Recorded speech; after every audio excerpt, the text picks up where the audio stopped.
Hey guys, what's going on? This is Pantside Dragon, and today we'll be doing the AD carry tier list for patch 5.9.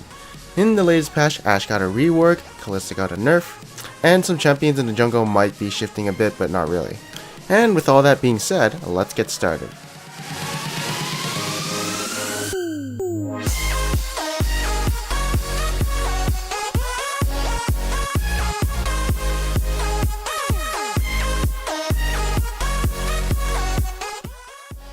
Alright, so number 5 is still Vayne. I do feel like she's really good in the tank meta, of course, with her W, and of course she can kite really well, and she just becomes a beast late game. And also with Grizz kind of falling out of flavor, which was one of her hardest matchups, I feel like she has a decent spot in the laning phase right now. I mean, she still does have a weak laning phase, I'll admit, but definitely still one of the highest damaging single target AD carries. She's also really good at 1v1ing people unless the enemy has a pink ward or oracles, which is, pretty unique for an AD carry to have. You can also impress your friends if you're really good at her and make everyone think you're a god. And at number 4 is going to be Kalista. So in this patch, she got her passive nerf where she can't kite backwards as efficiently as she could before. So that means bruisers have a easier time getting to her. And say she's getting ganked in lane, she can't escape as well as she could before because, she would have that extra range on her hop so she could get away. But she can still hop and, kite people, so that is a really good bonus on an AD carry to have. And she's extremely strong mid-game because of her way to finish off enemies with the amount of stacks of rend in them. And of course there's not a lot of burst damage to kill her instantly, so she can sustain off them with a Bloodthirster or Blade of Ruin King. But once the late game does come, she does have a bit of trouble staying alive since there's a lot of burst coming from the AD carries and mid laners, so she can't really kite around them as efficiently as she could in the mid game. Definitely has to be very careful in the late game. Up at number 3 is Jinx. Still good, not really much change here from the last patch. One of the best scaling AD carries at late game since she does have long range, since she has splash damage with her auto attacks, a long range nuke that has really high scalings on it, an ultimate which damage doesn't fall off, and probably one of the most useful passives an AD carry can have. Her only flaw is that she does not have any escapes, so if she does get caught up by say Zed or Lissandra, she's probably gonna drop easily, but as long as she stays alive in teamfights and she's really fed, she'll probably win those teamfights. And at number 2 is gonna be Sivir. So again, a lot of utility coming from her ultimate. Very hard to kill since she does have a lot of movement speed coming from her passive and her ultimate. And don't forget one of the best defensive moves in the game, her spell shield. So when she is fed, she's very hard to kill because of that spell shield. And I'm basically repeating myself from the last AD carry tier list about Sivir. So basically she's just good because she has utility if she's behind, and if she's ahead she's fairly hard to kill. And that's basically it. And at number 1, oh baby, it's motherfucking Ashe. Okay, so let's compare this Ashe with the old Ashe.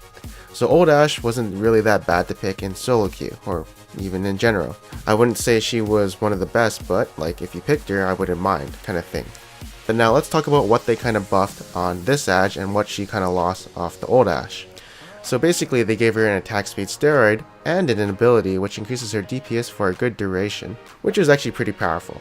And our Frost Shots is now our passive with this new crit mechanic, which of course does save her some mana in the laning phase, and this new crit mechanic which I think it may do more damage than the average AD carry, since it basically gives you crits after the first auto attack or volley, so you don't have to rely on that RNG. And let's be honest here, her old passive was hella useless, so now she gets an actual useful one, which is basically her old Q and this crit thing. And yeah, the bonus gold on kill from her E is gone, but you only got 1 gold per minion, so it doesn't really matter too much. But your E is now global and you can have 2 stacks of it.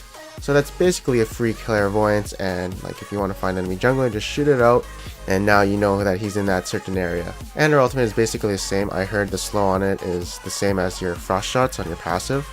But I mean, you're not really relying on the slow, you're more relying on the stun. Her W is a bit more harder to hit in lane, but honestly, it's not that hard. And now let's just talk about her laning phase. So she has 600 range, which is really good. She now has the ability to trade better since she has 110% more damage when she's trading with the enemy if they have Frost Shots on them because of her passive. And if she has 5 stacks of focus, she can activate her Q to even do more DPS. And basically compared with the old Ashe, her trading ability is way better. And now that she has this new Q and her passive, her late game scaling is really good, especially since she also has utility, so that's even better.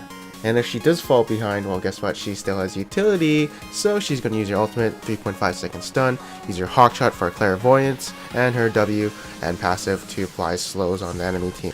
She does have her cons, I'll admit. She's vulnerable to assassins, but if they gap close on her and don't kill her by then, she can easily kite them and then kill them, and she doesn't really have any escapes. All she can really do is slow them down with her volley and then run away.